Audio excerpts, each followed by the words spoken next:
Pourquoi il arrive des moments où parfois on fait tout ce qu'il faut et pourtant on ne ressent rien du tout. C'est ce fameux décalage entre ce que tu fais, donc le travail, les relations, le fait d'avancer dans ta carrière, et ce que tu ressens réellement à l'intérieur de toi. Un peu comme si ton cœur et ton cerveau, ils n'étaient pas vraiment synchronisés. En psychologie, on appelle ce décalage une incongruence entre pensée, émotion et comportement. En fait, c'est quand ce que tu montres au monde ne correspond pas à ce que tu ressens à l'intérieur de toi.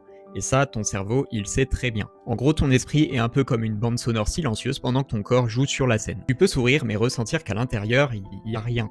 C'est pas que ça sonne faux, c'est que ton monde intérieur n'est pas en accord avec ton monde extérieur. Et la plupart du temps, ce fameux décalage ne vient pas de toi, mais plutôt de pressions invisibles, comme par exemple les attentes sociales, les règles à respecter, ou alors les actions, les habitudes automatiques, en fait, c'est tout ce qui t'éloigne de ta voix intérieure. Et le signe que ton monde intérieur doit être entendu ne passe pas par la tristesse, mais plutôt par un silence étrange ou une absence d'émotion, même quand tu fais tout bien. N'hésite pas à raconter en commentaire si tu as déjà vécu un décalage similaire à ce que j'ai dit dans cette vidéo, et n'hésite pas à t'abonner si tu veux me soutenir ou tomber sur mon contenu dans T'es pour toi plus souvent, ça m'aiderait beaucoup et je te remercie si tu décides de le faire. Sur ce, prends soin de toi, de ton corps et de ton esprit, et moi je te dis à la prochaine. Salut!